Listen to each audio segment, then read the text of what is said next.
Nah, oke, selamat malam semuanya. Pada malam ini saya akan mewawancarai salah satu narasumber kami dari PT Gondowangi Tradisional Kosmetika. Oke, mungkin sebelumnya Pak bisa perkenalkan diri Anda mungkin dan jabatan serta peran Anda dalam organisasi ini. Oke, baik. Oke, yang pertama saya perkenalkan diri saya dulu. Nama saya Alvin Setiawan. Jabatan saya pada perusahaan tersebut adalah sebagai supervisor sales untuk di area Pontianak.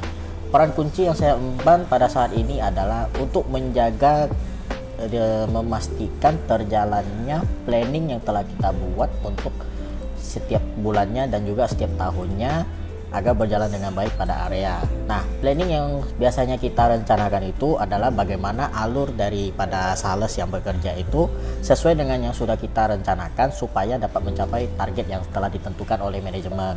Begitu kira-kira. Baik.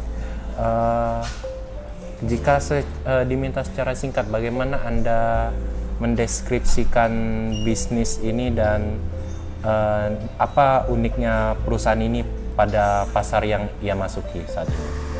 Oke, untuk inti bisnisnya pada perusahaan ini adalah penjualan. Nah, jadi di perusahaan kami ini itu memproduksi salah satu sampo terkemuka yaitu mereknya Natur. Nah, jadi nilai uniknya bahwa ini sampo ini itu berasal dari tumbuhan. Nah, sehingga banyak orang yang sangat menyukai sampo ini dikarenakan bahan alami yang digunakan dan juga sangat cocok ke segala jenis rambut. Oh, seperti itu ya. Oh, Ya. berarti itu salah satu keunikan dari perusahaan Bapak. Betul. Oh, oke.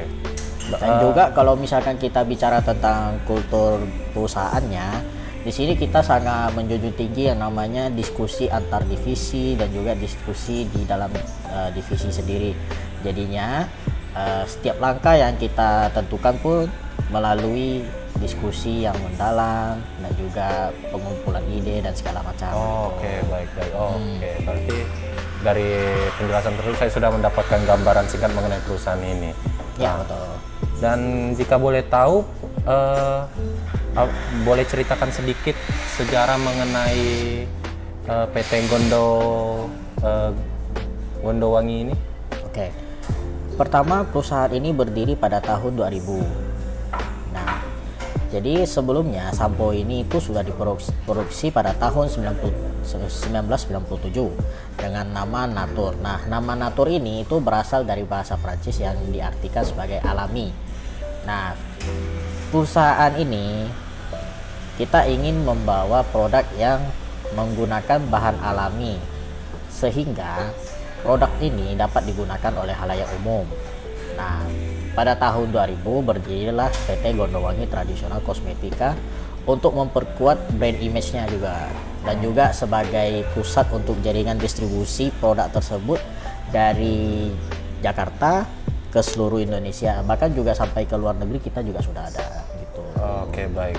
Itu berarti sejarah singkatnya ya. Oke, jika boleh dilanjut Pak, jika boleh tahu dalam organisasi ini dari PD Gondowangi ini, seberapa besar komitmen perusahaan itu untuk mengoptimalkan alokasi dan pemanfaatan sumber daya yang dimiliki perusahaan tersebut? Oke, yang pertama kalau kita bicara tentang divisi sales ya.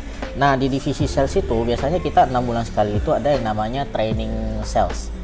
Nah, di situ trainingnya akan dijelaskan bagaimana caranya kita menjadi seorang sales yang hebat, bagaimana cara pitching customer, dan juga bagaimana menjaga relasi dengan customer. Nah, sehingga ini sangat penting sekali karena sales ini kita bisa bilang bahwa mereka adalah ujung tombak perusahaan. Mereka yang mencari keuntungan juga kepada perusahaan. Tentunya dengan seperti perusahaan menginvestasikan sales ini seperti gaji, biaya operasional dan lain yang sangat layak dia bilang gitu. Oke, baik. Berarti dari komitmen perusahaan ini yang apa ya? Kok perusahaan ini berniat memberikan hal yang terbaik untuk karyawannya lah ya Pak. Betul, Ya, karena mereka sudah berinvestasi dengan baik kepada sumber daya manusianya, maka juga pastinya kita mengharapkan adanya return dari investasi tersebut gitu. Oke, baik Pak. Mungkin pertanyaan selanjutnya ya. bagaimana cara kepemimpinan perusahaan ini mengkomunikasikan dan juga mungkin menekankan hubungan rasional dengan para unit ataupun individunya, seperti bagaimana seorang pemimpin itu mengkomunikasikan perintah ataupun apa yang diinginkan kepada karyawannya. Oke, kalau di dalam pekerjaan sales itu kan kita harus berhubungan dengan antar divisi dikarenakan banyaknya pekerjaan yang saling terikat. Seperti contohnya, ketika sales menemukan seperti kita bilang permintaan dari toko untuk meminta diskon khusus, maka kita biasanya menghubungi unit marketing. Nah, ini untuk propose sebuah program lokal yang dimana program tersebut itu khusus untuk toko tersebut. Nah, biasanya memang kita sudah ada programnya, namun kan itu berlaku untuk segala channel. Nah, biasanya ada toko yang memang dia pengambilannya besar dan juga dia pengen ada diskon yang khusus untuk dia dikarenakan dia sudah mengambil banyak. Nah, pastinya marketing juga akan mempertimbangkan dari segi misalnya dari orderannya dan segala macam begitu. Nah, terus untuk finance kita juga berhubungan dengan finance karena sales ini penjualannya kan mereka secara kredit ya, tidak langsung cash gitu. Walaupun cash pun tetap akan berhubungan dengan finance karena kan mereka harus setor uangnya kepada finance gitu. Dan juga dari tim sales ke finance itu juga bisa seperti klaim biaya operasional seperti klaim bensin, klaim uang makan dan lainnya gitu. Oke, berarti secara ini pun berarti emang sangat terikat ya. Ya benar. Berarti dari kepemimpinan yang sudah dilakukan pun dapat dikatakan berhasil dikarenakan semua individu dan divisi pun ini saling terikat dan bekerja sama. Betul, dikarenakan kita juga ada SOP yang berlaku pada perusahaan tersebut sehingga semuanya dapat berjalan sesuai dengan alur yang sudah ada. Oke. Dan jika untuk pendekatan dari pemimpin itu salah satunya apakah melalui briefing kah secara langsung atau memang secara apa ya, emang dari SOP-nya saja gitu? Kalau untuk pendekatan dari pemimpin dengan anak buahnya itu biasanya karena kita ini kan terpisah setiap area ya, makanya biasanya kita tiap minggu ada Zoom meetingnya untuk khusus yang regional dan juga setiap bulannya kita ada Zoom meeting secara nasional. Nah, itu juga salah satu kesempatan agar kita bisa mendekatkan diri kepada pemimpin kita gitu. Misalkan kita bulanannya itu biasanya karena ada diskusi. Nah, ini area saya ada permasalahan seperti ini pada bulan lalu. Nah, untuk menghindarinya bagaimana gitu. Oke, baik. Berarti saling melengkapi ya. Betul. Oke, baik. Nah, selanjutnya mungkin Pak Alvin, bagaimana perusahaan ini memastikan penyelarasan yang tepat antara penawaran produk sama dengan kebutuhan yang customer ingin nih?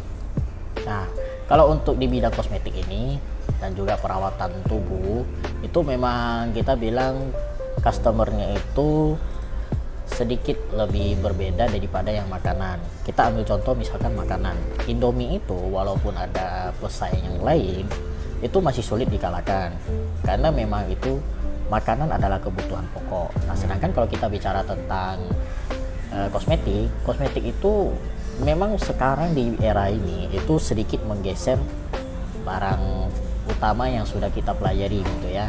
Nah, jadi sangat penting juga untuk perawatan tubuh pada masa sekarang. Nah, jadinya bagaimana perusahaan terus menawarkan produk ini untuk menyesuaikan kebutuhan customer. Nah, yang pertama kita gencarkan dari segi marketingnya. Pada saat ini marketing pada era online digital begitu itu perlu digencarkan karena supaya orang melihat produk tersebut terus. Nah, ketika orang melihat produk tersebut, mereka pasti akan bertanya, produk ini kok sering muncul di FYP saya kalau TikTok gitu kan. Pasti yang bertanya-tanya, apa saya coba aja ya, jangan-jangan nanti cocok dengan saya gitu. Nah, dan yang kedua, memastikan harganya itu juga terjangkau apabila ingin menjangkau seluruh lapisan masyarakat. Nah, gitu. Nah, kebetulan di produk kita itu juga cukup bersaing harganya dan juga murah untuk kualitas premiumnya gitu. Sehingga penjualannya pun itu tidak menurun. Malahan kita tiap tahunnya itu bertumbuh dikarenakan marketing yang sudah kita terapkan dan juga yang sudah kita investasikan kepada KOL dan lainnya itu berjalan dengan baik sehingga omset perusahaan itu tumbuh.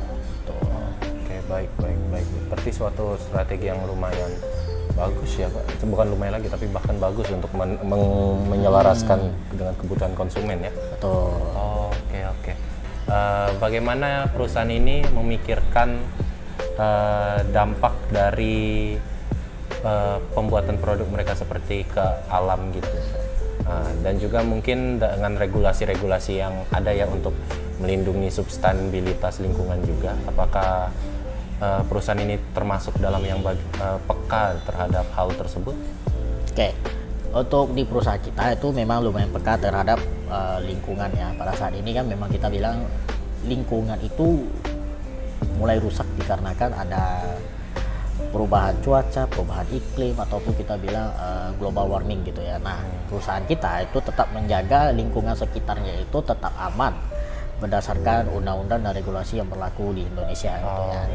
Nah, jadinya pembuangan limbah kita pun sudah sesuai dengan standar dan undang-undang yang sudah ada, sehingga tidak mencemari lingkungan yang ada di sekitarnya gitu. Sehingga kalau dibicarakan tentang tujuan keberlanjutannya ya, untuk di segi lingkungan kita sudah menjaga lingkungan tersebut agar tetap terjaga gitu. Nah, walaupun untuk di lingkungan kantor juga kita tetap menjaga limbah yang seperti kertas, alat tulis kantor dan lainnya itu tetap kita buang pada tempatnya gitu, tidak sembarangan buang gitu. Oke, baik, baik, baik. Berarti sebuah perhatian yang sangat tinggi ya. Oke. Dan selanjutnya mungkin saya ingin menanyakan bagaimana perusahaan ini secara aktif mengelola ataupun mengakomodasikan kebutuhan strategis dari rantai pasok untuk menjaga hubungan dengan mitra mereka.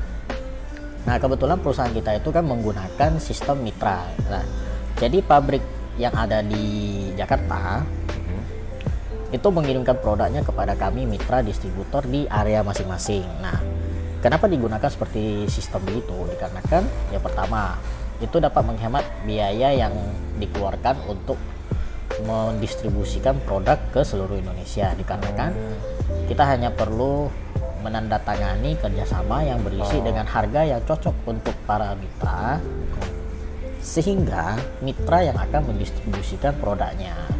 Nah, yang kedua keuntungannya adalah kami tidak perlu memikirkan biaya armadanya, biaya manpower yang ada di dalam itu. Nah, biaya manpower yang kita support paling cuma 3-4 orang. Lebih murah dibandingkan kita bikin satu distributor baru under nama kita sendiri, yang dimana kita harus meng-hire sekitar kurang lebih 20 orang, termasuk dari tim pengantar, tim finance, tim admin dan lain sebagainya gitu kan. Nah, jadi dan juga kita bicara kalau misalkan untuk kebutuhannya, memang di setiap area itu ada produk yang kita bilang lebih fast moving dan juga slow moving. Contohnya untuk di varian sampo yang ukuran 80 mili dan juga ukuran sampo yang 140 mg itu lumayan kenceng di seluruh area. Nah, jadinya produk ini yang harus kita jaga stoknya di pabrik supaya ketika ada permintaan yang besar dari area kita dapat memenuhinya tanpa dan juga kita menjaga supaya rantai supply tersebut itu tidak sampai terputus.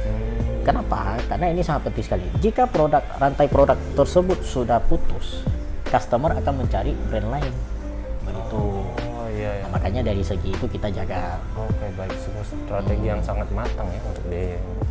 Oke, baik. Oke, baik Pak. Berarti seberapa penting hubungan strategis dengan pemilik modal, instansi keuangan, mitra perbankan ataupun pemerintah gitu Pak dengan perusahaan ini?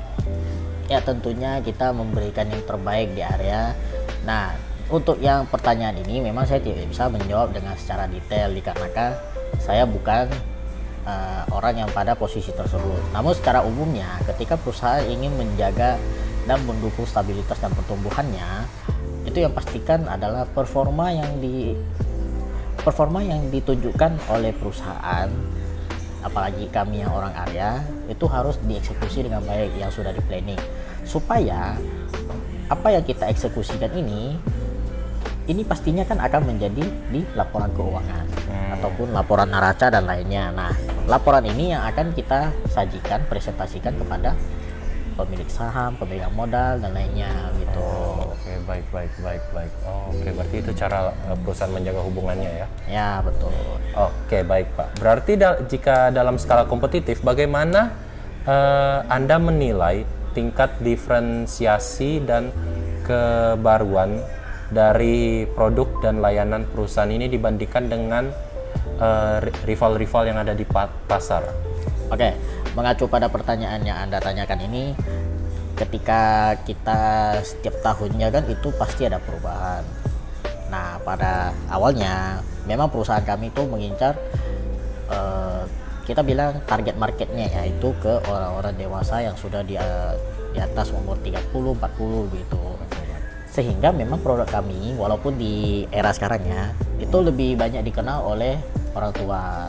Nah, makanya di sini kita melakukan suatu perubahan supaya anak-anak muda juga mengenali produk kami. Nah, salah satu caranya yang kita lakukan adalah seperti mengganti kemasannya supaya lebih eye-catching kepada anak muda gitu. Nah, kalau kita bandingkan dengan pemain kunci atau kompetitor kita ya, itu memang sedikit berat karena kan setiap tahunnya, apalagi produk skincare dan lainnya itu banyak sekali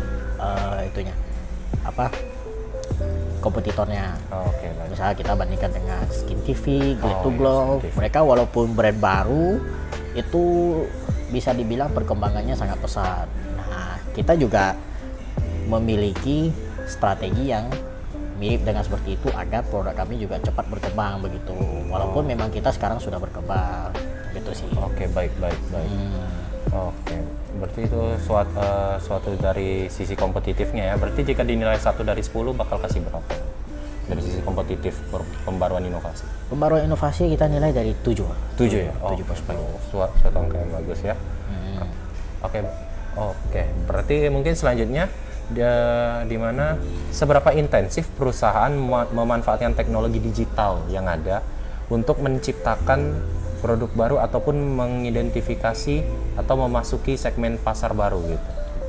Oke, untuk sekarang kita memang ada di tahun 2025 ini ada roadmap untuk membuka pasar online ya. Karena pada awalnya atau di tahun-tahun sebelumnya itu kita belum bermain di pasar online. Nah, perkembangannya untuk pasar online sejauh ini sangat positif. Kita ambil contoh misalkan di Banjarmasin. Banjarmasin itu kita baru buka pada bulan Agustus. Nah, pada September closing kemarin itu mereka bisa mencapai 400 juta. Sedangkan pada toko offline-nya itu masih belum bisa mencapai angka segitu.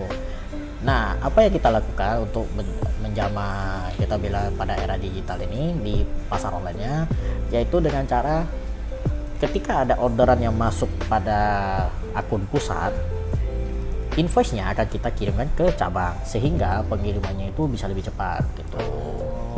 Oke. Berarti salah satu penggunaan media sosial melalui e-commerce dan juga pasar digital ya. Benar. Makanya kita tahun ini ada penambahan divisi baru yaitu divisi marketing online. Nah, yang berfokus untuk pengembangan di online-nya. Dikarenakan sekarang era digital kan semakin berkembang dengan pesat dan juga orang semakin banyak yang berbelanja online. Sehingga kita pastinya tidak mau ketinggalan juga gitu. Oke, baik. Oke, baik. Dan kalau boleh tahu, apakah ada standar nilai atau kualitas yang diberikan kepada pelanggan konsumen dari hasil dari produk PT ini sehingga mereka itu percaya dan menjadi keunggulan kompetitif gitu? Betul. Oke, dari segi yang kita bilang standar nilai ataupun kualitas ya. Nah, yang selalu kita tekankan walaupun ada di dalam kemasan produk kita adalah menggunakan bahan alami. Oke. Nah, kita tahu bahwa penggunaan bahan alami ini sangat jarang dikarenakan yang pertama biaya bahan bakunya yang terlalu mahal sehingga banyak perusahaan yang menggunakan bahan baku sintetik supaya harga produknya lebih murah dan juga lebih banyak menjangkau. Nah, kebetulan kami kan menggunakan bahan baku bahan alami sehingga kita bisa kategorikan produk tersebut adalah produk premium. Nah, maka dari itu kita ingin menciptakan bahwa persepsi pelanggan yang melihat hal tersebut adalah produk premium ini atau sampo ini itu menggunakan bahan baku alami gitu. Oke, berarti itu salah satu nilai plusnya ya. Baik Pak Afri. Berarti untuk pertanyaan selanjutnya, di mana saya ingin bertanya, apakah perusahaan ini memiliki fokus utama untuk meningkatkan perusahaan ataupun apapun secara internal daripada fokus hanya pada inovasi saja. Dikarenakan jika kita lihat ya, beberapa perusahaan itu hanya menekankan inovasi-inovasi produk baru saja dan mereka meninggalkan kinerja perusahaan yang selama ini sudah ada gitu. Oke. Apakah ada fokus seperti itu di mana meningkatkan internal perusahaan lagi ataupun produk yang sudah ada itu lebih ditingkatkan penjualannya kah atau apa, atau memang perusahaan ini lebih fokus terus-menerus hanya inovasi saja? Tentunya tidak, kita lebih fokus pada penyempurnaannya. Maka dari itu, produk yang ada di perusahaan kami itu tidak banyak, hanya sekitar 26 SKU. Nah, jadi kita selalu menyempurnakan formula yang ada. Dan juga kalau untuk segi dari SOP-nya, tentunya kita akan terus berkembang mengikuti perkembangan zaman juga. Karena kan kita tidak mungkin menggunakan SOP yang sudah kita bilangnya tuh zaman dahulu. Karena kalau kita terapkan pada era digital ini juga tidak akan cocok, sehingga perlu adaptasi dari internalnya untuk dari segi budaya kerjanya gitu. Jika boleh tahu, dikarenakan ini pasar industri kosmetik ya yang dimasuki oleh perusahaan ini ya, menurut Bapak sendiri seberapa sulit sih untuk kita memasuki pasar dari industri ini?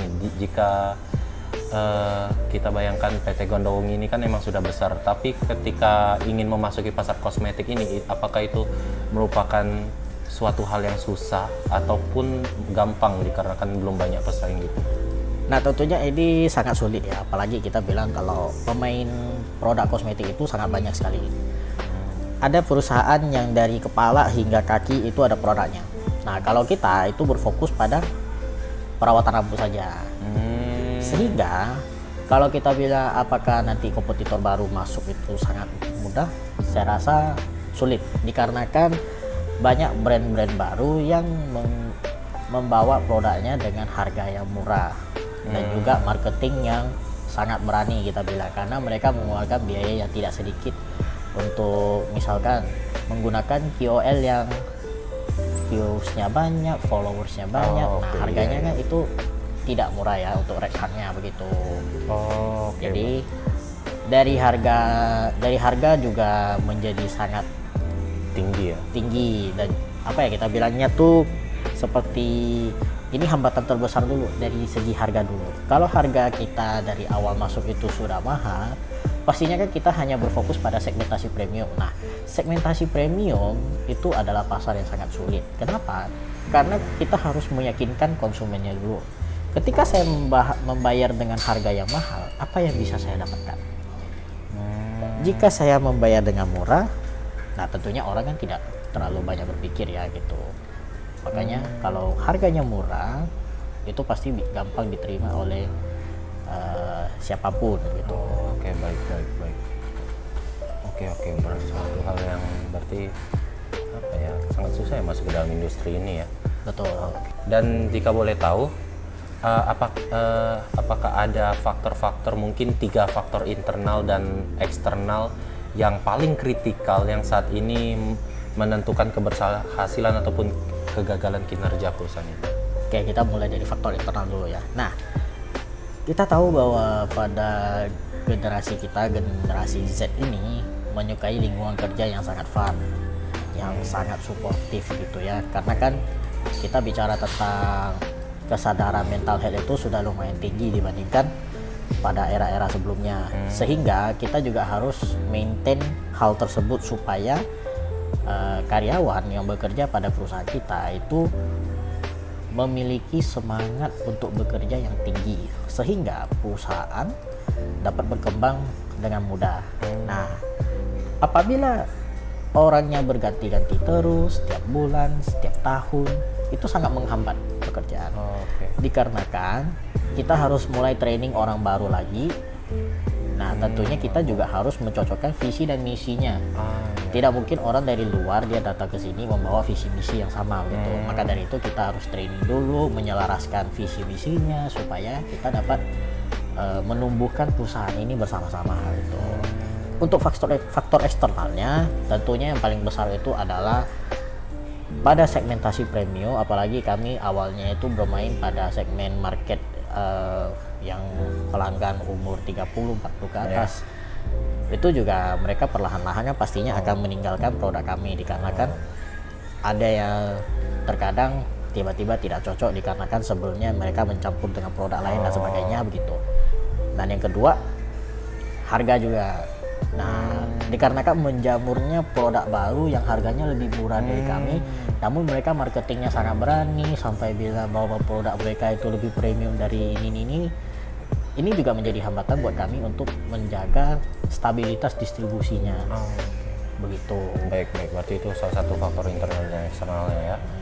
Dan jika berbicara tentang struktur ya, kalau boleh tahu perusahaan ini apakah cukup gencar dalam menekankan spesialisasi tugas, definisi pekerjaan, ataupun kejelasan peran atau job desk gitu di sini? Atau mereka hanya seperti all rounder? Oke, untuk tanggung jawab dan job desk setiap unitnya ya itu tetap kita tekankan dengan jelas, dikarenakan kita sudah membuat sub unit dan segala macam itu supaya alur kerjanya itu on track. Nah, sehingga pengembangan perusahaan itu dapat kita jalani gitu, dapat kita kembangkan, karena kita tidak perlu sibuk lagi dengan yang namanya melihat apakah ini butuh unit baru atau tidak begitu. Oke, baik. Dan juga hal tersebut pasti didasarkan dengan tanggung jawab dan juga Betul. batas dari kerja yang mereka miliki ya. Iya, baik, betul. baik. Oke, baik. Berarti selanjutnya ya, saya akan menanyakan apakah ada tingkat keberagaman yang tinggi dalam tugas yang dilakukan dari hari ke hari, seperti apakah hal-hal yang dikerjakan perusahaan ini itu monoton ataupun bervariasi setiap harinya? Kalau kita bicara pada divisi saya yaitu divisi sales, itu memang biasanya ada pekerjaannya yang kita bilang tuh beragam setiap harinya, karena kan ya kita juga tidak mungkin mengerjakan data setiap hari. Nah, itu juga kita ada turun ke lapangan untuk mengecek seperti penjualannya bagaimana, apakah produknya tersedia di toko atau tidak gitu. Jadi cenderung variatif lah kalau untuk di divisi kita gitu. Oke. Dan kalau boleh tahu, ketika tugas besar itu dipecah menjadi beberapa tugas, sub tugas, itu lebih tugas yang dipecah itu lebih bersikap independen atau sering terkait ataupun saling membutuhkan koordinasi antar divisi, Pak? Tentunya ini perlu saling terkait ya, karena kita bicara misalnya di divisi sales ini kita membutuhkan yang namanya sales eksklusif, sales merchandiser. Nah, fungsi mereka itu berbeda-beda, namun ini pecahan dari satu tugas yang besar, yaitu memastikan terjadinya distribusi produk di area tersebut. Nah, sales eksklusifnya untuk menawarkan produk, sales merchandisernya itu untuk memastikan produk terpajang di rak. Oke. Nah, sehingga visibility-nya itu terlihat oleh pelanggan atau calon pelanggan gitu. Oke. Baik, berarti ini sangatlah bergantung antara tim lain dengan tim lainnya ya. Betul. Oke, untuk pertanyaan terakhir Pak Alvin, perusahaan ini dalam menjalankan subtugasnya itu seberapa besar derajat kebebasan yang diberikan pada setiap divisi tim tersebut dalam memilih hal yang akan dikerjakannya, atau lebih bersikap berfokus hanya standarisasi yang diberikan saja tanpa harus ada improvisasi lain? Oke, kalau kita ambil contoh pada tim saya kan memiliki satu sales merchandiser dan juga satu sales eksklusif. Nah, untuk sales eksklusif saya hanya memberikan dia kebebasan pada jam kerjanya. Misalkan jam kerjanya itu kan dari jam 8 pagi sampai jam 4 sore. Nah, saya membebaskan dia untuk visit pada jam apapun, asalkan pekerjaannya pada hari itu dia visit semua toko yang sudah saya arahkan untuk visit. Nah, untuk sales merchandiser memang saya tidak memberikan jadwal untuk pergi ke toko mana. Yang penting pada satu harinya itu harus visit 10 toko. Nah, kenapa harus 10 toko? Dikarenakan saya ingin memastikan produk saya itu terpajang di toko. Oke, baik. Berarti seperti itu ya. Berarti ada kebebasan dan juga tapi juga ada SOP yang harus diikuti ya, Mas. Betul. Oke, baik. Berarti lebih ke kombin. Oke, baik. Berarti cukup segitu saja untuk pertanyaan saya. Terima kasih karena sudah ingin bekerja sama dan menjawab pertanyaan dari saya. Oke. Oke. Baik. Sebelumnya terima kasih lagi, Ya, Saudara terima Afif. kasih ya. Oke, baik.